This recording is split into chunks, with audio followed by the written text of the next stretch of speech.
Frank Sinatra could afford any car he wanted, yet he chose something unexpected, a rare and exquisite automobile that blended American muscle with Italian artistry. This was the Dual-Ghia, a car that stood apart from the crowd, favored by Hollywood's elite during the late 1950s. Between 1956 and 1958, only about 117 of these unique vehicles were ever made, making it one of the most exclusive luxury cars of its era. Its striking design and hand-built Italian coachwork sat atop sturdy American Dodge mechanicals, creating a captivating fusion of two worlds. But despite its appeal among celebrities like Sinatra, Peter Lawford, and Lucille Ball, the Dual-Ghia was never more than a limited production curiosity.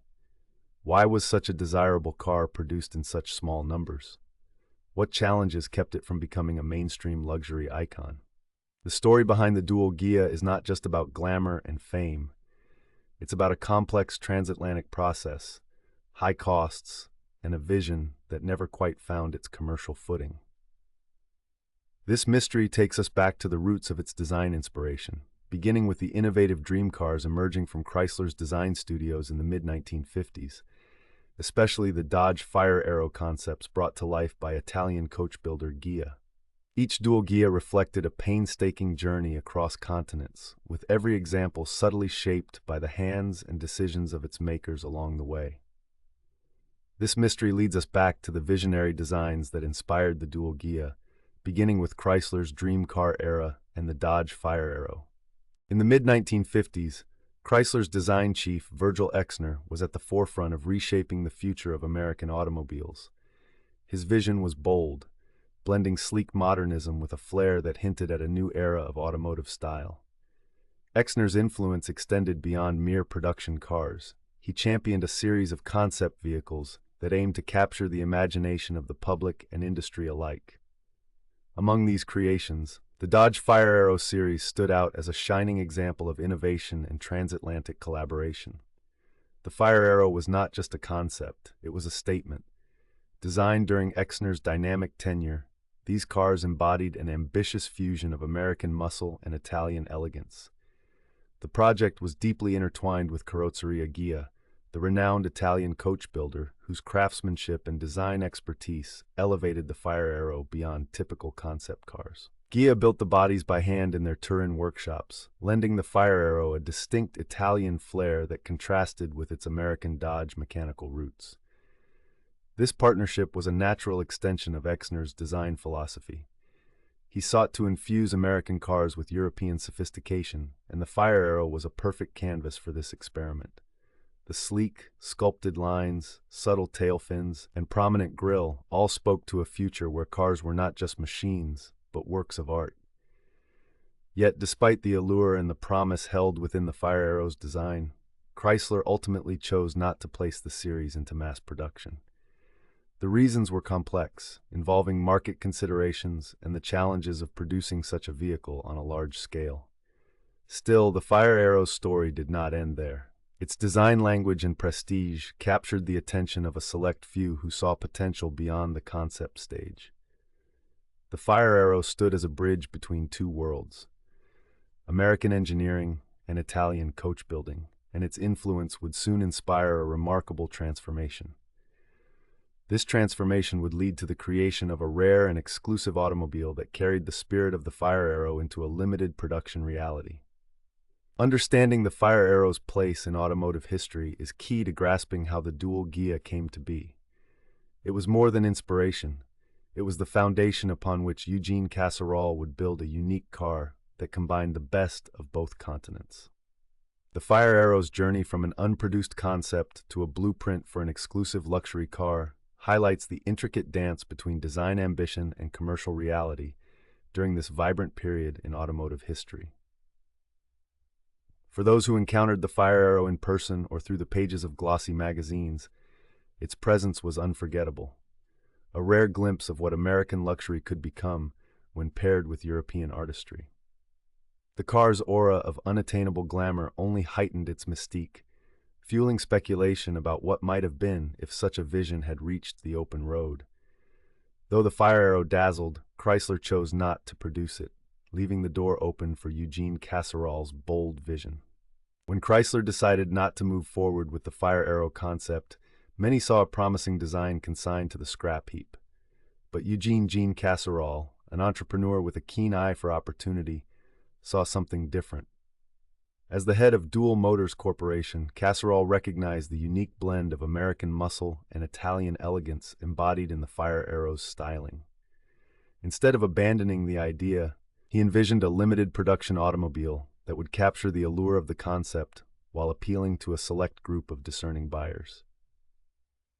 Casaroll's ambition was clear: to create a vehicle that combined the robust mechanical foundations of Dodge with the refined coach-building craftsmanship of Italy's Dual-Ghia.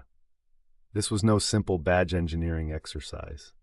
It was a bold, transatlantic collaboration that required navigating complex logistics, design challenges, and high costs.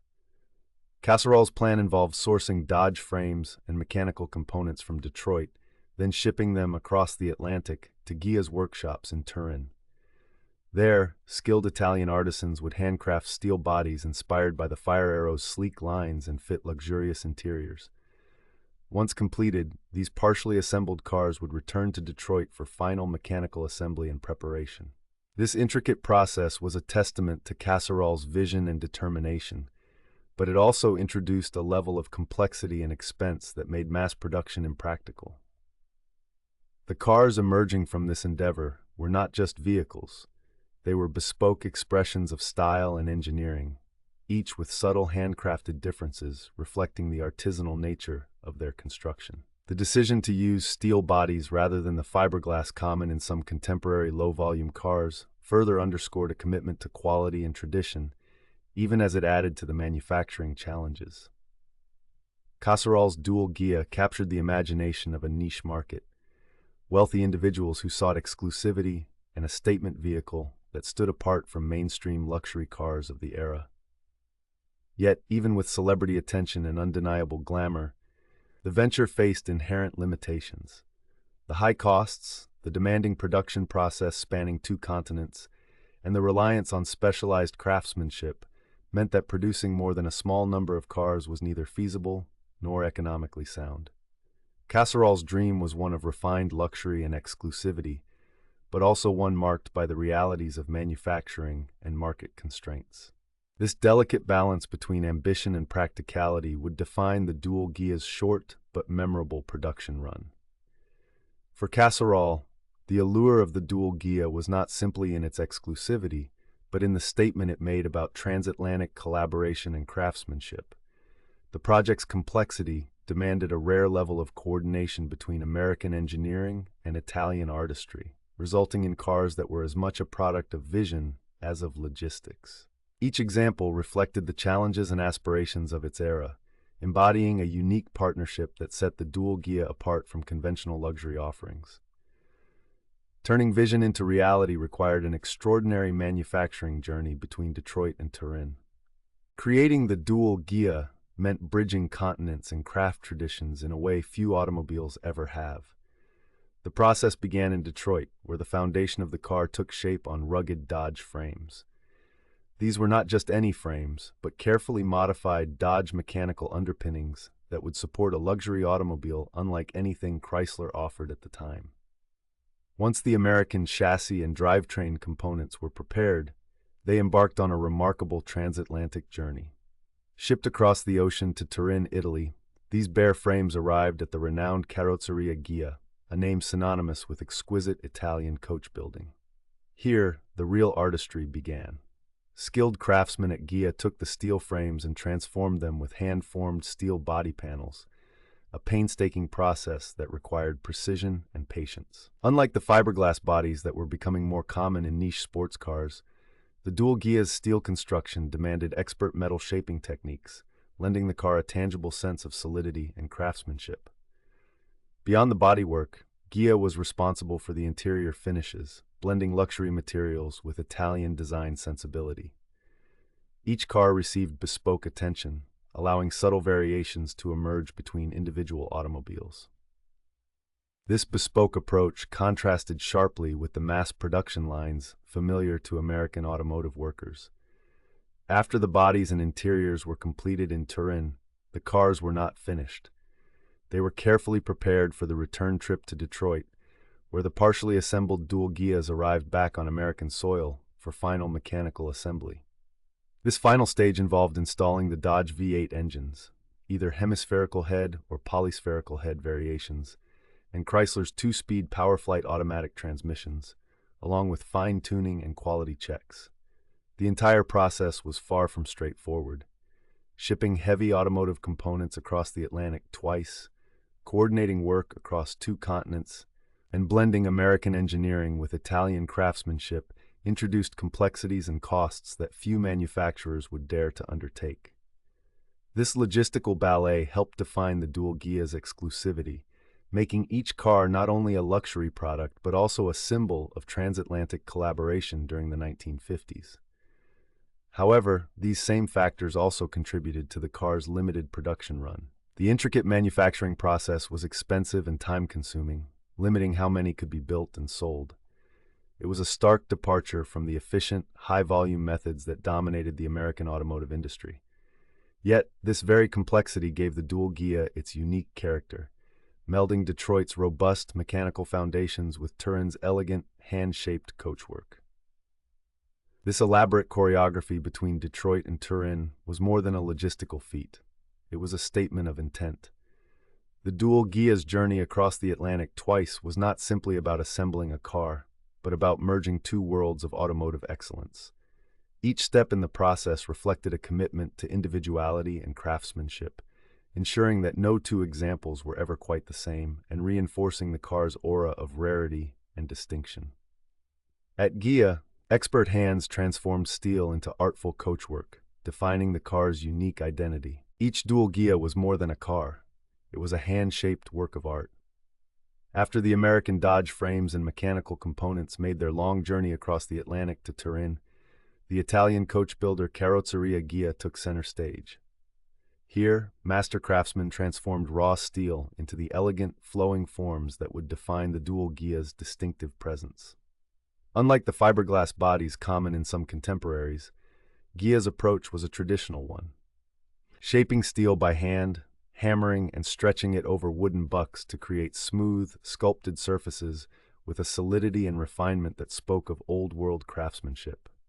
This painstaking process ensured that no two Dual-Ghias were exactly alike. Small variations in body details, trim, and finish emerged naturally from the artisanal construction, endowing each automobile with its own subtle personality. The design itself was a harmonious blend of American ambition and Italian flair. The long, low proportions conveyed a sense of speed and grace, while the sculpted fenders lent muscular yet elegant curves that caught the light in just the right way. At the front, an understated grille provided a poised and confident face, avoiding excessive flashiness but still making a statement of sophistication. At the rear, subtle fins hinted at the era's fascination with aerodynamics and futuristic styling, without overpowering the car's overall balance. Inside, Ghia's craftsmanship extended to the interior appointments, where hand-finished materials and careful detailing created a luxurious environment that matched the exterior's artistry. This bespoke approach was far removed from mass production, reflecting a philosophy that prioritized exclusivity and individuality. It's this fusion of handcrafted Italian bodywork atop robust American mechanical foundations that made the Dual-Ghia such a compelling expression of 1950s luxury. The car wasn't just a product, it was a cultural artifact, embodying the glamour and sophistication sought by Hollywood's elite. Yet this very commitment to artisanal quality also introduced complexity and cost.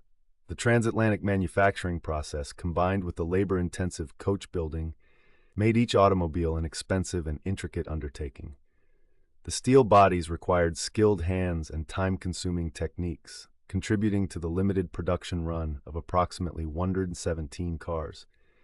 These factors helped explain why the Dual-Ghia remained an exclusive rarity, admired by those who appreciated its unique blend of style and substance. At Ghia, expert hands transformed steel into artful coachwork, defining the car's unique identity. For those fortunate enough to commission a Dual-Ghia, the process was as personal as the finished automobile itself. Each car reflected not only the vision of its creators, but also the preferences of its original owner, with subtle choices in color, upholstery, and trim lending further individuality. The journey from Detroit to Turin and back again was more than a logistical feat. It was a testament to the lengths required to achieve such a rare blend of American and Italian artistry. This collaborative spirit imbued every Dual-Ghia with a sense of story, making each example a singular piece of automotive history. Underneath the stunning body, American Dodge power and engineering define the car's performance and character. Beneath its refined skin, the Dual-Ghia carried the pulse of American muscle, powered by the robust mechanical foundations of Dodge. Unlike many luxury cars of its era that favored European engines, the Dual-Ghia relied on American V8 power plants, which provided both performance and reliability suited to its exclusive clientele. These engines were not uniform across the production run. Some Dual-Ghias were equipped with Dodge's hemispherical head V8s, prized for their efficient combustion and distinctive design, while others featured polyspherical head V8s, reflecting the variations in available Dodge mechanical components during the mid-1950s. This variability highlights how each Dual-Ghia was, in essence, a bespoke creation, shaped not only by Italian craftsmanship, but also by the practical realities of sourcing and adapting American mechanical parts. The choice of powertrain underscored the car's identity as a luxury road automobile rather than a competition machine. While its V8 engines delivered ample power, the Dual-Ghia was crafted for smooth, effortless cruising rather than outright speed or racing performance. Complementing the V8 was Chrysler's two-speed PowerFlight automatic transmission, an advanced feature for the time that emphasized comfort and ease of driving. This transmission allowed owners to enjoy the thrill of American muscle without sacrificing the refined, relaxed experience expected in a high-end luxury car. This combination of American mechanical robustness and Italian stylistic flair created a unique driving experience. The Dodge frames and mechanical components were carefully modified to accommodate the striking coach-built bodywork from Ghia, blending raw power with elegant design. The transatlantic manufacturing process meant that after the American parts were shipped to Italy for body construction and interior finishing, the cars returned to Detroit for final mechanical assembly, ensuring that the mechanical integrity matched the exquisite exterior. The Dual-Ghia's mechanical setup was a deliberate statement. It rejected the notion that luxury meant fragile or overly delicate engineering. Instead, it offered a confident blend of muscle and sophistication, appealing to wealthy owners who appreciated American engineering's straightforward power married to Italian style. This balance also contributed to the car's exclusivity, as the complexities of integrating these components and the bespoke nature of each vehicle made mass production impossible. Moreover, the use of steel for the body, rather than the more experimental fiberglass, added weight and solidity, reinforcing the car's presence on the road. Each Dual-Ghia could feature subtle mechanical differences, reflecting the hand-finished nature of its construction and the evolving availability of Dodge components during its brief production span. This variability meant that no two Dual-Ghias were exactly alike under the hood, further enhancing their allure to collectors and enthusiasts. Understanding these mechanical foundations is essential to appreciating why the Dual-Ghia was more than just a beautiful coach-built car. It was a carefully engineered synthesis of American power and Italian artistry, tailored for a niche market that demanded both performance and prestige. Yet this intricate blend also foreshadowed challenges in sustaining production, as the complex logistics and costs associated with such a vehicle limited its commercial viability. Exclusivity came at a price, and the Dual-Ghia's cost reflected its unique construction and clientele. Owning a Dual-Ghia meant joining Hollywood's inner circle of luxury and style. Priced between approximately $7,500 and $7,700 during its production years from 1956 to 1958, the Dual-Ghia was not just another luxury automobile. It was among the most expensive and exclusive cars available in America at the time. This price point placed it alongside, and sometimes above, established luxury marques like Cadillac, Continental, and even certain Mercedes-Benz models, underscoring its position as a rarefied choice for discerning buyers. The cost reflected not only the car's unique blend of American muscle and Italian craftsmanship, but also the complex transatlantic production process that made each vehicle a bespoke creation rather than a mass-produced commodity. The Dual-Ghia's exclusivity was further amplified by its clientele. Several prominent Hollywood figures are reliably documented as owners, lending the car an aura of glamour and social cachet that few automobiles could rival.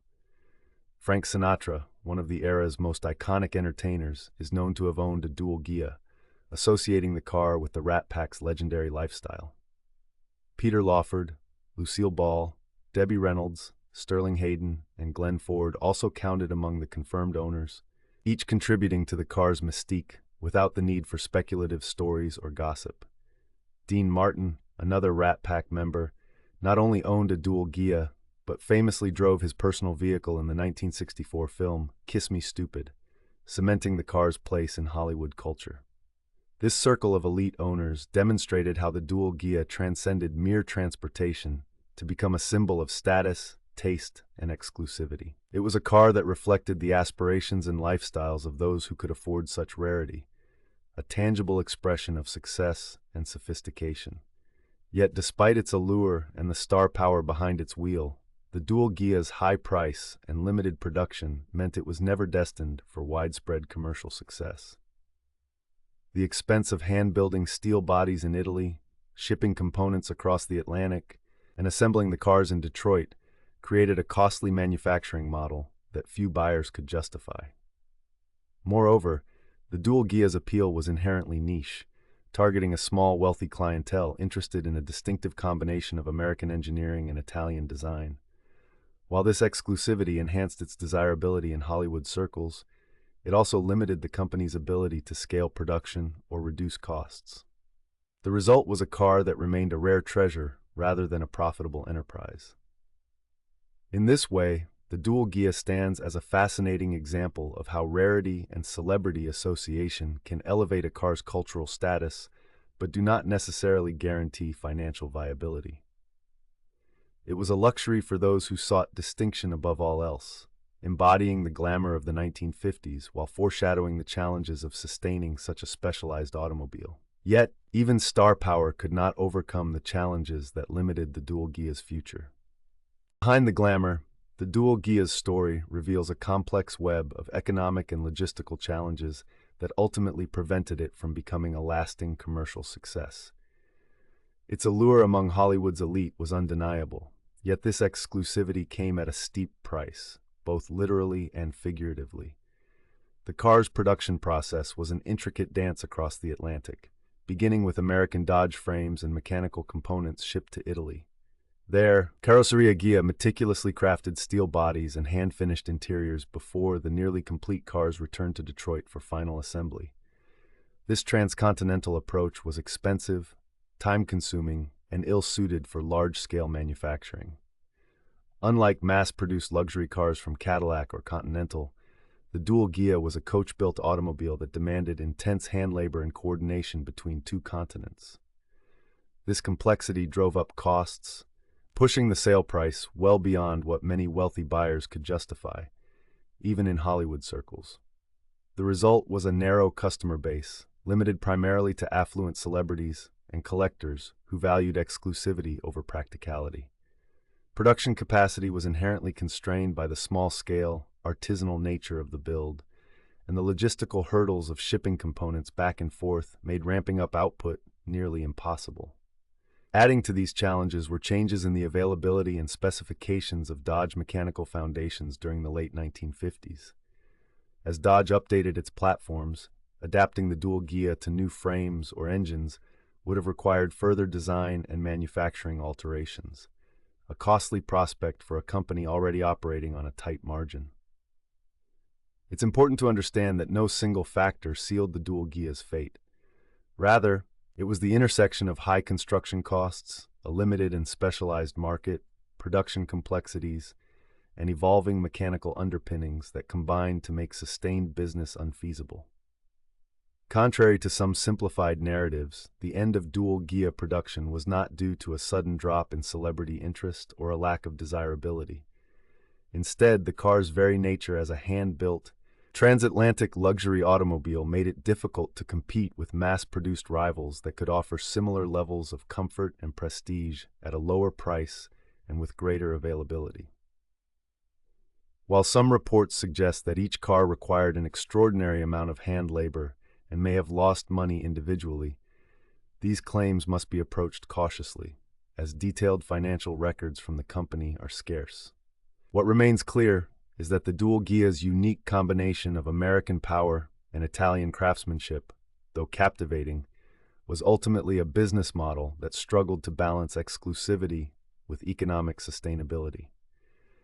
This tension between fame and fortune explains why only approximately 117 original Dual-Ghia automobiles were produced before the company ceased operations in 1958. Understanding these factors deepens our appreciation for the Dual-Ghia, not only as a symbol of 1950s Hollywood glamour, but also as a poignant example of the challenges faced by niche coach-built cars in a rapidly changing automotive landscape. Distinguishing the original Dual-Ghia from related models helps clarify its unique place in history. The Dual-Ghia story is not a single thread, but a tapestry of related yet distinct automobiles. To truly understand its place in automotive history, it's essential to distinguish between the original Dual-Ghia built from 1956 to 1958, the earlier Dodge Fire Arrow concept cars, and the later Dual-Ghia L6.4 models of the early 1960s. While the Fire Arrow concepts, crafted under Virgil Exner's visionary design leadership at Chrysler and built by Ghia in Italy, laid the groundwork, they were never intended for regular production. Their striking Italian styling and innovative design provided the inspiration, but the production. Dual-Ghia evolved beyond these prototypes into a unique luxury automobile with its own identity. Unlike the Fire Arrow, the original Dual-Ghia combined American Dodge mechanical foundations with hand-built Italian coachwork, resulting in a car that was neither a mere Dodge variant nor a pure Italian sports car. Its body was fashioned from steel by Ghia's artisans in Turin, then shipped back to Detroit for final assembly. This transatlantic process, complex and costly, set the Dual-Ghia apart from conventional mass-produced vehicles and contributed to its exclusivity. In contrast, the later Dual-Ghia L6.4, produced in much smaller numbers during the early 1960s, represents a distinct chapter. This model should not be confused with the original series. It featured different design elements and mechanical specifications, reflecting the changing automotive landscape of the time. While Frank Sinatra is often linked to Dual-Ghia ownership, it's important to recognize that his later L6.4 is separate from the original 1956 to 1958 cars that captured the imagination of Hollywood's elite. Surviving examples of the original Dual-Ghia today reveal the handcrafted nature of these automobiles. Each car may show subtle differences in trim, body details, and even engine configuration, as Dodge V8 engines varied between hemispherical head and polyspherical head designs. This variability speaks to the bespoke approach taken during production, where individual craftsmanship left its mark on every vehicle. Most originals were convertibles, with just a couple of coupe prototypes included in the historically accepted total of approximately 117 cars produced. Collectors and historians have come to appreciate the Dual-Ghia not only for its rarity, but also for its cultural significance. Its association with Hollywood's Rat Pack era and ownership by figures like Frank Sinatra, Peter Lawford, and Dean Martin lend the car an aura of glamour and exclusivity. Yet, its story also reflects the challenges of producing such a niche automobile. The high cost, the complicated shipping and assembly process across continents, and the limited customer base all played roles in why the Dual-Ghia never became a sustainable commercial venture. Today, the Dual-Ghia stands as a symbol of a unique moment in automotive history, a fusion of American power and Italian elegance, embraced by a select few and forever linked to an era of style and celebrity. Understanding why this remarkable car vanished after only a brief production run helps reveal its enduring place in both automotive and Hollywood lore. Understanding why the Dual-Ghia vanished reveals its enduring place in automotive and Hollywood history. The Dual-Ghia vanished, but its story continues to captivate and inspire. Despite its undeniable allure among Hollywood's elite, this extraordinary automobile was ultimately a victim of its own complexity. The transatlantic production process, sending American Dodge chassis and mechanicals to Italy for bespoke bodywork by Ghia, then back to Detroit for final assembly, created a logistical challenge that was both costly and difficult to sustain. Unlike mass-produced cars, each Dual-Ghia required intricate handcrafting, making it prohibitively expensive to manufacture at scale. This exclusivity limited its market to a narrow circle of affluent buyers, mostly within the entertainment industry, who prized its unique blend of American power and Italian elegance. Yet, even the glamour of Hollywood could not overcome the economic realities of producing such a specialized vehicle. Changes in available Dodge mechanical foundations and the high price tag, often exceeding that of contemporaries like Cadillac and Continental, further constrained its commercial viability. In the end, only about 117 original Dual-Ghias were made between 1956 and 1958, including prototypes, before production ceased. Today, the Dual-Ghia stands as more than a rare classic car. It is a cultural artifact representing a distinct moment in post-war America when innovation, luxury, and celebrity intersected. Its rarity and the stories of its famous owners continue to fuel fascination. What do you think made the Dual-Ghia resonate so deeply with Hollywood's elite? Share your thoughts below, and if you appreciate stories like this, consider subscribing for more explorations of automotive history. We welcome your thoughts on this remarkable blend of design, power, and Hollywood glamour.